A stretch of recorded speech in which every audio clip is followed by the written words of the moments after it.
Welcome back to Domestic Dad, cleaning up the mess. Summer's here, and with that comes the allure of vacations. And for those of us in recovery, these trips can be both extremely exciting and extremely challenging, especially when there's other people around you that are still drinking. Here's how my vacations used to look. I'd get up, I'd go swimming, sit in the pool, and have drinks. Go up to the room, take a nap, wake up, have a drink, go to dinner, have a drink, do something fun, have a drink, rinse and repeat the next day. And looking forward to vacations where you can do that was the whole point of going, because you could drink all day and all night. And when you're getting sober or you're in recovery, that changes the entire dynamic of vacation. So tomorrow, I'm going to get up and drive my car 18 hours with my family to a beach vacation that's going to last a week. And while that's extremely exciting and I've been looking forward to it for months, I still get really anxious before embarking on one of these deals. Today's episode is all about preparing for vacations with other people and staying sober. We'll discuss practical tips for maintaining your sobriety, strategies for staying strong, and ways to enjoy your vacation to the fullest without alcohol. So grab a mop, because today we're cleaning up the mess. Has life gotten off track? Are you looking for some inspiration to be a better dad? People say all the time, I'd die for my kids. Okay. But would you live for them? Actually live? Get yourself healthy? Make better choices? Eliminate distractions? Would you lead them more intentionally? Would you get sober? Take better care of yourself, physically and mentally. You'd only have to die once. Your kids don't need you to die for them. They need you to live. Have you thought about getting sober, but you just didn't know where to start? If so, welcome to the Domestic Dad Podcast, your go-to destination for candid discussions on journeys into sobriety, parenting, and personal growth. I'm Nick Barnett, founder of the Domestic Dad Project. I've been a dad since I was 18 years old. I'm also a trauma survivor, an alcoholic, divorced, happily remarried, hardworking, humbled by life, domestic dad. On this podcast, you'll find interviews with people who have walked that path, including myself, coaches, mentors, and pastors who can help guide you on your journey. You're going to need resources and inspiration. You can find that here. This is the community for you to lean into, so you can start living life as a domestic dad. So let's grab a mop and start cleaning up the mess. Before we get into how to prepare and actually do this, I want to tell you guys a story about my first summer vacation in recovery. We had gone to Orange Beach, Alabama with my wife's side of the family. There's 15 of us when you include adults and children. So my mother and father-in-law are like the kindest people in the entire world. And they're like, hey, you guys go have a siblings dinner and we'll stay home and watch all the kids. We're like, heck yeah.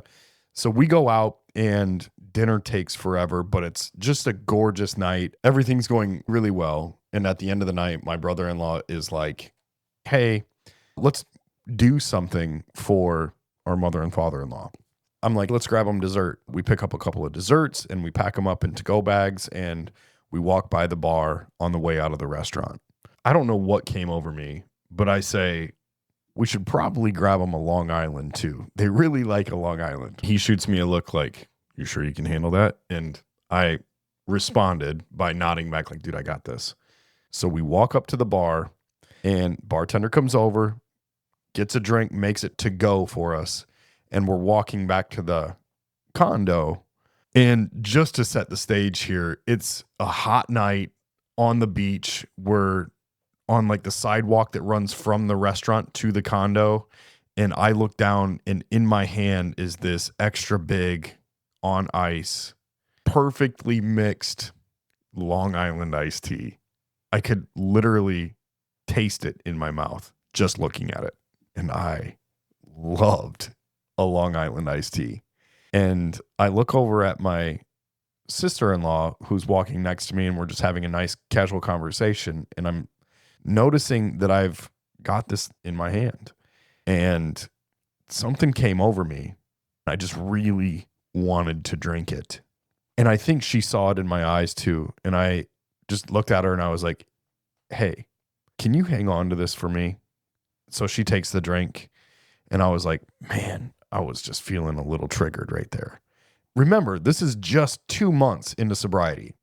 I put myself in this situation. I don't know if it was unintentionally or intentionally, probably a little bit of both, but I think I wanted to see how strong my sober muscle actually was. Looking back at it now, that was just really a dangerous thing to do. So I wouldn't recommend anybody put yourself in a situation like that. I'm still get triggered in those moments. I'm still going to want to have a drink every now and then. And in that moment, I actually thought about sneaking a drink. But you know what I thought about? The absolute trauma that booze caused in my life and where it nearly took me to the end of my life. And I was like, not today. So I think there's a good lesson in that to make sure that the people around you know that you can get triggered at any point in time and that they can help to remove some of that. So there's no way that I don't take a drink of that unless I prepared for that moment, that I mentally put myself in that situation and resolve the conflict inside my head should it happen. That's step one of preparation. You got to be savvy. You got to be mindful. You have to understand the environment that you're about to put yourself in before you go on vacation. There's going to be people standing around in the pool having cocktails. There's going to be dinners. There's going to be situations where everybody around you is drinking because that's what their vacation is to them. That's their dynamic, but it's not yours anymore. And you have to remember that as you prepare. So here we go. Tip number 1, plan ahead. Before you go, think about the situations that you might encounter. Plan your responses and have a strategy in place. Know your triggers and avoid them when possible. Tip number 2, bring your own drinks to the pool. Pack your favorite non-alcoholic beverages. Having something in your hand can make it easier to not get caught up in ordering something or to decline a drink from somebody who offers you one. And try to have fun, like cool mocktails or flavored waters. Did you know that they just came out with a non-alcoholic White Claw seltzer and they're delicious? Tip number 3, create a vacation-sized sober community. Let a trusted friend or family member know about your sobriety and ask for their support. Having someone to check in with can make a huge difference. For me, my entire family knows that I'm sober. But for you, if they don't know, they can't help. So you got to tell them and you got to ask for the help. This is a situation where it's okay to ask for help. Just remember that having an accountability partner or a sober community is key wherever you go. Tip number 4, stay busy and stay engaged. Fill your vacation with activities that don't revolve around drinking. Plan outings, sports, or explore new hobbies. The beach offers plenty of sober fun. Here's the other thing that you got to look out for while you're on vacation is people who don't realize the amount of raw courage and work that you have put into your sobriety and will encourage you to abandon it because you're quote unquote on vacation and just have one. Sometimes people don't get that and you got to be prepared for those people. Otherwise they can really trigger you. I'm a pretty friendly and outgoing dude. So one of my favorite parts of going on vacation is meeting new people, meeting new couples, hanging out, swapping stories about raising kids and how me and my wife traverse some of those challenges and hearing how other people do the same. That's a cool thing that you get to do. But in the process of making some of these connections with other people, just be aware that most people aren't going to understand the amount of work that you've done to get to this point and the courage that it takes to actually go on a vacation and spend your hard-earned money while maintaining your sobriety. Go through some of these scenarios in your head and with your accountability partner on how you can respond. For example, if somebody offers me a drink, I'm going to say, no, thanks. I'm good with my NA beer. Practice those responses so they come out naturally and you don't feel awkward in the moment. You have to prepare. And remember that it's okay to say no. Your sobriety is a priority. So if you've chosen sobriety for yourself, don't give that up to go shot for shot with some stranger that you meet while you're on vacation. And as much as they say, oh, I love you, man, you're awesome. They don't, I promise. The other thing that you got to do here, if you get triggered, is maintain your mental toughness. A few tips on this. Use mindfulness techniques or meditation apps. Even a few minutes of just deep box breathing. Also, keep a journal to write down your thoughts and experiences. That's a great outlet. Use positive affirmations to stay strong. Like, when I get through this, I'll be able to conquer everything else. Keyword being when, not if. Finally, the last thing that you got to do is take some time after this whole thing is all said and done. When you do it, when you get through vacation and maintain your sobriety, where you were in some of the most dangerous places, but you traversed it, you climbed the mountain and came back down, you got to turn around and look back at that mountain and look what you just did, because it was incredible. It's a huge accomplishment that you should be really, really proud of. Yeah. Once the vacation's over, take some time, reflect on your experience. What worked?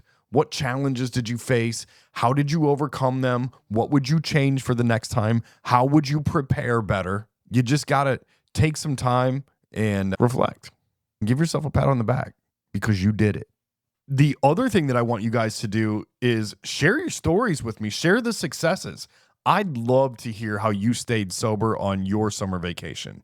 You can reach out to me on Facebook, or you can just send me an email to nick@domesticdadproject.com.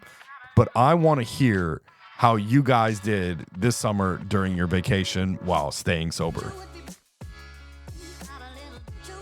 If you're hearing this message, you've listened to the entire episode. And for that, I want to thank you with all my heart. I hope you enjoyed it. And if you did, please leave us a review on Apple Podcasts or Spotify. It really helps us out. If you have questions about getting sober, parenting, or personal growth, email nick@domesticdadproject.com with any questions about cleaning up the messes you've made. And if your question is discussion worthy, we'll feature it in an upcoming episode. Don't forget, you can watch any of these videos uncut and unedited, filmed in my studio from our YouTube channel. Just go to YouTube and search for Domestic Dad Project. Also, please follow us on Facebook or share this episode on your social media. You can also join our community by grabbing some merch. It means the world to me to know that this podcast is making a difference in someone's life. And if this episode inspired you to get sober or simply become a better version of yourself, you can claim your free 60-minute coaching session by visiting www.domesticdadproject.com. Let's continue supporting each other to break the stigma around dads reaching out for help, to get our lives on track while navigating the obstacles of fatherhood. Until next time, keep cleaning up the mess.